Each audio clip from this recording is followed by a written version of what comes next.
Himalaya cotton வேட்டிகள், ஷர்ட்டுகள், wedding celebration. திரு ஸ்ரீராம் 400ன்றதுல நீங்க உறுதியா இருக்கீங்க, பாஜகவும் உறுதியா இருக்கு. பாஜகவை பிடிக்காதவர்கள் சொல்ற ஸ்டேட்மெண்ட் நம்ம விட்டுருவோம், அதை நம்ம கன்சிடர் பண்ண வேண்டாம். ஆனால் பொதுவாக பேசக்கூடிய அரசியல் விமர்சகர்கள், பத்திரிகையாளர்கள் சொல்றதுல அனாலிசிஸில் டஃப்பாக இருக்கு. 400ன்றதை வந்து ஸ்வீப் பண்ணிவிடும் பாஜகன்றதை கடந்து இப்போ அசம்பிளி வந்து நாடாளுமன்றம் வந்துடுமா, இல்லை ரெண்டு தரப்பும் வந்து சமமான இடங்களை பெற்றுவார்களா, இல்லை பெரும்பான்மைக்கு நெருக்கமாக மட்டுமே பாஜக பெறுமா?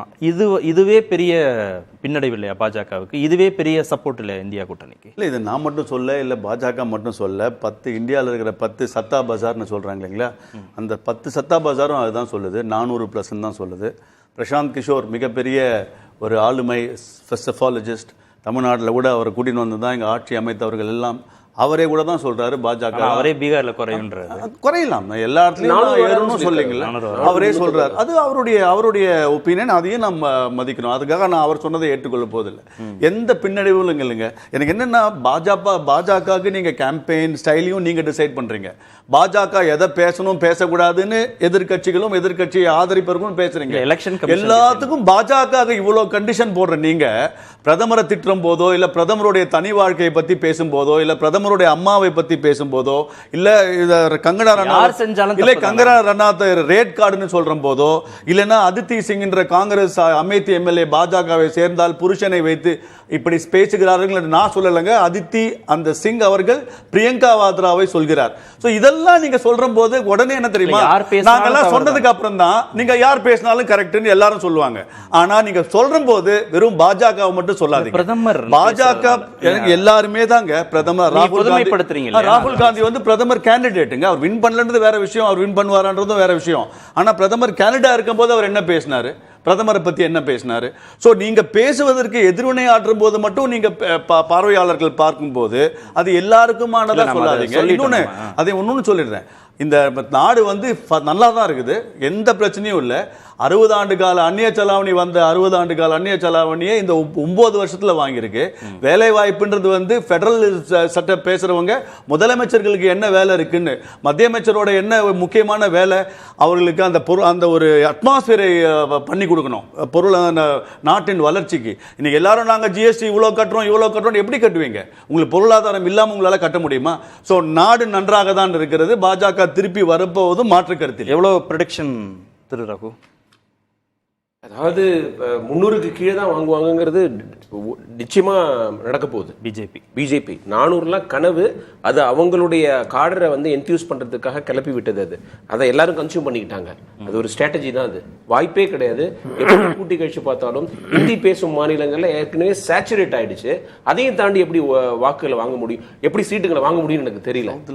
நீங்க வந்து சவுத் இந்தியா வந்து ஒரு பெரிய ரெசிஸ்டன்ஸ் கொடுத்துக்கிட்டு வாங்க போறோம். சவுத் இந்தியா வந்து டிசைசிவா பதில் சொல்லும். ஏன்னு வச்சுக்கோங்க, டீலிமிட்டேஷனுக்கு அப்புறம் சவுத் இந்தியன்ஸே செகண்ட் கிளாஸ் சிட்டிசன்ஸ் ஆகிறதுக்கான டேஞ்சர் இருக்குது.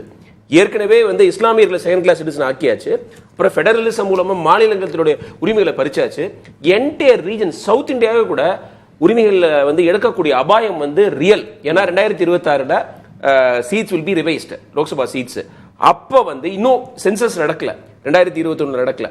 ஸோ அதுக்கப்புறம் அந்த சென்சஸ் நடத்தி அவங்க வந்து 2031 தேர்தலுக்கு முன்னாடி குறைக்க கூடும். அந்த டேஞ்சர்லாம் இருக்கு. அதாவது இந்த தேர்தல் ஏன் முக்கியம்னு சொல்றேன்னா, it is not only about winning losing, it is about the future of the country. அது நல்லா இருக்கணும்னா மக்கள் யோசிச்சு போடணும். இந்த மதவாத பிரச்சாரத்தை ஏற்க கூடாது. ஏன்னா என்ன இல்ல இவரு கேட்டாரு, இல்ல மோடி என்ன பேசினாருன்னு கேட்டாரு.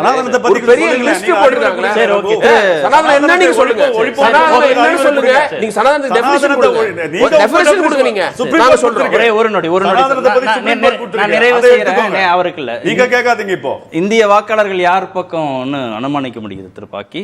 அது 4ஆம் தேதி தெரியுங்கிறது ஒண்ணு. நீங்க என்ன அனுமானிக்கிறீங்கன்னு கேட்கிறேன். என்னுடைய அனுமானம் வந்து பாஜக மீண்டும் ஆட்சி அமைப்பதற்கான சாத்தியக்கூறுகள் இருக்கு. அது இல்லை சொல்ல, அதுக்கான வேற கருத்துக்களும் உண்டு. அதுக்கு முன்னாடி every election is understood only after results அப்படின்னு பிரணாப் முகர்ஜி சொன்னது தான் எனக்கு நினைவுக்கு வருது. இதில் ஒரு விஷயம் என்னன்னா, காங்கிரஸும் எதிர்கட்சிகளும் சில தவறுகளை செய்து விட்டார்கள்.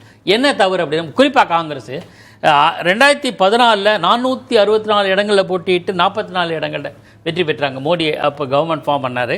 2019 அதை விட குறைவான இடங்களில் போட்டியிட்டு ஆனால் முன்பு பெற்றதை விட கூடுதலான இடங்களை பெற்றார்கள்.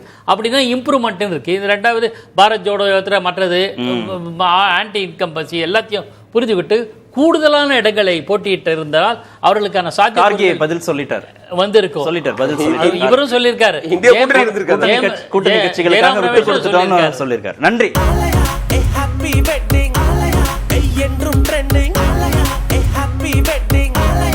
ஆலயா காட்டன் வேட்டிகள் ஷர்ட்டுகள் வெட்டிங் செலிப்ரேஷன்.